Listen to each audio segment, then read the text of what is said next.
Oui, c'est vrai. Alors rendez-vous chez Toyota Naxem à Malmedy et à Trois-Ponts et choisissez la Toyota de vos rêves. Profitez aussi d'une garantie allant jusqu'à 10 ans et du service Naxem. Plus qu'une réputation, la référence. Toyota Naxem à Bognier-Malmedy et à Trois-Ponts. Malmedy Carrelage. Malmedy Carrelage, des nouvelles séries tendances, des formats innovants, un accompagnement, des conseils et un suivi sur mesure. Et surtout, des prix tout doux. 28 Pont de Warche à Malmedy.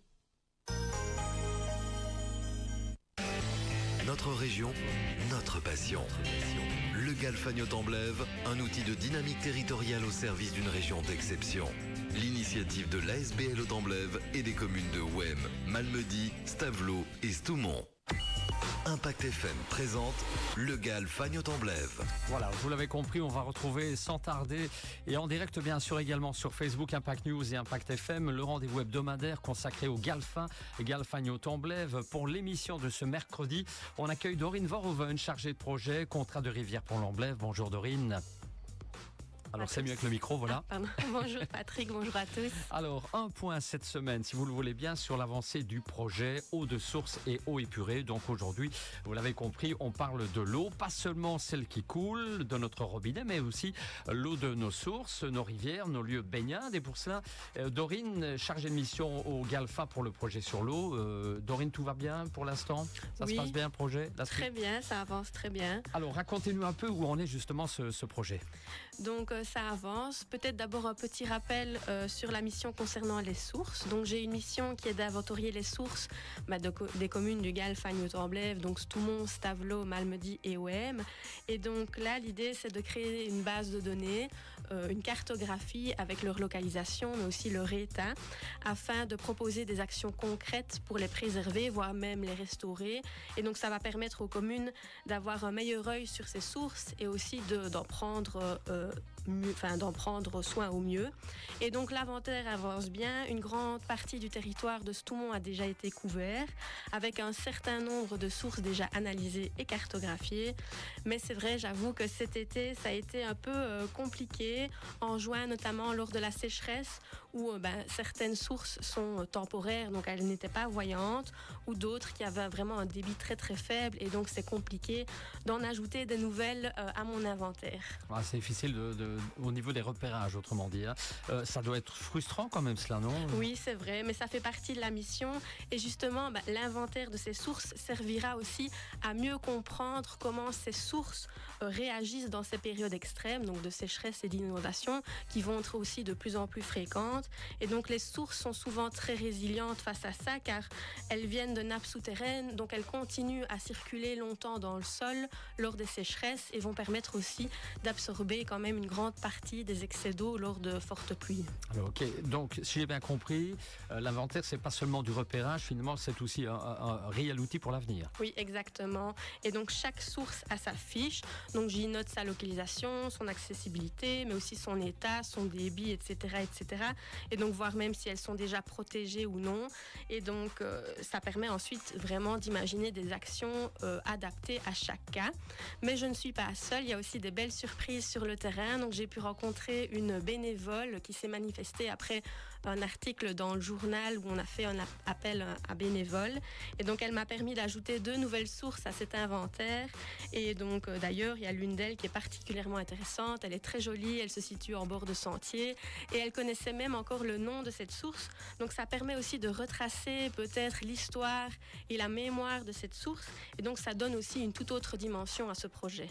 C'est génial, la participation citoyenne est déjà là alors. Oui, exactement. Et d'ailleurs, j'en profite à nouveau de cette émission pour lancer un nouvel appel à bénévoles. Donc si d'autres personnes sont d'attaque pour m'accompagner sur le terrain, elles peuvent me contacter, mais aussi si des personnes connaissent déjà une source ou si en se promenant elles tombent sur une source, eh bien elles peuvent simplement m'envoyer 1 ou 2 photos de cette source, de noter les coordonnées et de m'envoyer ça par mail, donc au mail du contrat rivière Amblève, donc crambléve, donc remblève@gmail.com. Et donc plus on est nombreux à participer, plus on va découvrir des sources et plus on agit vraiment concrètement. Évidemment. Alors pour la partie eau eau épurée, ça bouge aussi? Oui, ça bouge aussi. Donc là, j'ai une autre mission qui est d'améliorer l'auto-épuration de la Warchen grâce à des aménagements naturels pour permettre de mieux traiter les pollutions, notamment dues au rejet des eaux usées.